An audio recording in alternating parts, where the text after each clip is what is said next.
Hello, it's Emma Mills and Ralph Mills with episode 137 of My TV coming at you from the home office because about 8 weeks ago I very cleverly batch recorded lots of content, which generally is a very smart thing to do. Get lots done in one day, have them batched up, ready to send out like clockwork. But then I woke up this morning and watched My TV and decided it just wasn't that helpful for you guys. The topic was actually all about how getting some support in your personal life can be one of the smartest things you can do, because it will help you to leverage your time to think clearly on the business, to make things as smooth as possible at home and have get that help with the work-life balance. But actually I figured that most business owners at the moment are applying for bounce back loans, furloughing staff, focusing on all the things they should be doing with all this amazing time that we've got, getting stuck into the business and just basically dealing with everything in lockdown. So I just thought, okay, personal PA support, even Ralph didn't like it, he's left. Things just like personal PA support, probably not the best thing I can help you with today. So I thought that I would re-record this as a smart thing to do and think about how I can actually help you. So I'll just give you a little view of my home setup. So let's just try and figure this out. So got the Peppa Pig tissues, always very important. Got my little setup, got my productivity pads, which I have 2 on the go. And then all of the cards are the topics that I'm writing in my book. So all the different cards relate to different topics in the chapters. I'm speaking next week on a virtual summit, so I'm currently reading this, The Breakthrough Speaker, highly recommend. And then everything that I possibly need to hand to create some good content. But the productivity pads that I just showed you there have been one of the key things to giving me some structure during each day. And so like most people will agree that to keep you on track, to actually achieve the big goals, the big things that will either change your life, change what you earn, change how profitable your business is, they will often equate down into 3 or 4 big goals that if you move your way towards them, they're going to be the game changers even. So if I just show you the productivity pad, hopefully this doesn't unfocus. I'll just put my face back on there as well. The top 3 things are lockdown nails as well. The top 3 things are which I list every single day, because if you write them and reconnect with them every day, I think it makes it much easier to have the default thing of what to do next. But if you focus on the top 3 things, so which, to give you an idea for me at the moment, is I want to write so many words on the book every day. As I said, I'm speaking next week, so I'm putting a lot of time and effort into my presentation. Hopefully something that can be a presentation that I can roll out again, and an asset that will help people generate new leads, generate new people to be attracted towards the business. And also our internal training, so our academy. So those are the big 3 things that I've been focusing on quite a lot, and they go at the top. And then ultimately here, this is where you would write what you equate your hourly rate to be, or even I guess a bit more like aspirational, what you would like your hourly rate to be. And ultimately anything that you get stuck into in the day-to-day that you can get somebody to do for less than your hourly rate, you write down here. So let's say, for example, your hourly rate is, let's say it's £50 an hour, your hourly rate. If down here, let's say, at lunchtime you started chasing invoices, it's ultimately costing you £50 an hour to chase these invoices. So this is something that you can get somebody to do for less than £50, is to chase invoices.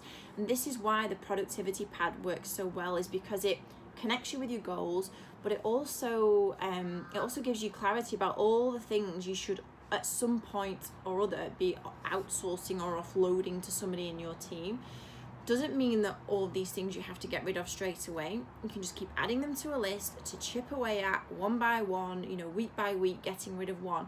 It means each time you will start to increase this hourly rate, because you can get more done, you can generate more revenue, you can leverage more time, you can do more of the stuff that you are good at.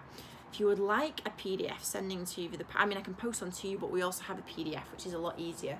I can send that to you because they are so useful.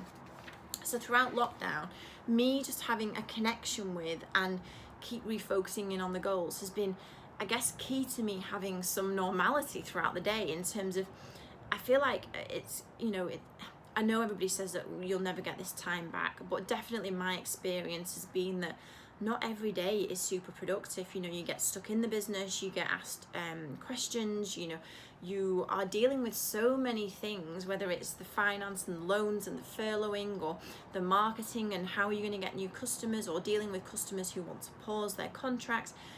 At least if you connect with the big things that will move your business forward, you're going to dedicate time to getting them done.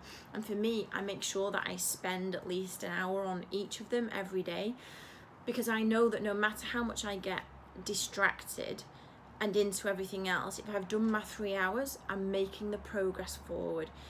So if I can help you at all this week, it's to think about what those big things are. And it doesn't mean you have to block out 8 hours to get something done, because I think very rarely does that actually happen. You know, you'll get drawn into something, or can you actually focus for 8 hours on something? I think like the smaller chunks of time and the compound effect. I mean, we're 7 weeks into lockdown so far. I'm guessing it's going to be another 7 or 8 weeks till everybody says kind of the new normal. Actually, it's very abnormal, but I'm sure it's another 7 or 8 weeks till then. So the compound effect of the bit every day and keeping focused on the end goal and making sure you spend at least a bit of time on it is so helpful, and will get you to a better place at the end of this. But also 2 quick wins. And my quick wins actually came from a conversation this week where I realized that what you think is obvious is not obvious to everybody else. So what I mean by that is you will have your own knowledge and expertise that is just second nature to you, that you will think everybody knows. But believe me, no matter what industry you're in, and this is a great one to think about if you're thinking about creating like content or video, what you think is normal, everybody will not know about, and they will, you know, they will welcome the help, or they will welcome knowing. So my 2 things, of which I know a lot of you will know, but also this will help some. One thing we've been focused on in my PA, which is a free tool, it helps your business, it helps visibility, is Google My Business. Now, whether you've got paid ads or not, it's not a paid thing, it's there anyway. And it's a way to get more visibility. It's a way for when people search in your area, if they search for your service, you can make your listing look so much more attractive. You can put lots of information out there that they can see. You can put a social media post that they will see. So ultimately in the search listings, let's say you're an accountant in Manchester, your listing can look very different to everybody else's. As long as you have a Google account and your business is registered on Google, then you will have one. And I'm just going to very quickly spin the camera so you can see what that page looks like. But if you know nothing about it at all, you want any help, we know lots about it here, so I can give you lots of advice and tips. Drop me a line back. And number 2 is, and I have mentioned it a long time ago, but it's worth another mention because it's so cool.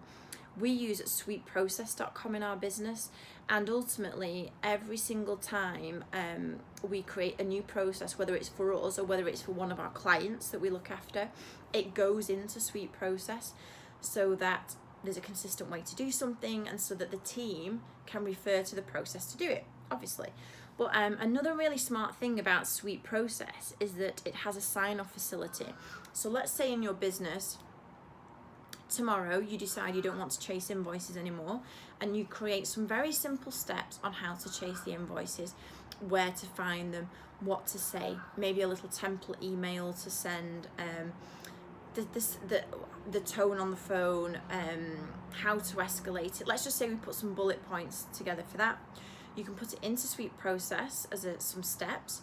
You can assign it to the member of your team who you would like to carry out the work, and it has a really cool sign-off feature. So that member of the team, let's say it's Ralph has to read but sign off that they've read it and that they understand it, and it actually records everybody's sign off and understanding of processes in the business. So there's no more of, did you read that? Oh yeah, I read it. No, they didn't. It actually records them physically, electronically signing, saying, I've read this and I understand it and I know how to chase the invoices. So if you didn't already know it and you've been wondering which place to store like SOPs, operational procedures in the business, Sweet Process is definitely the one, and we wouldn't be without it. So that's another quick tip for you this week. So I hope this re-recorded My TV actually helps to get your head out of the dirt out of the corona dirt and into the clouds. And I will see you next week for episode 138. See you then. Bye bye.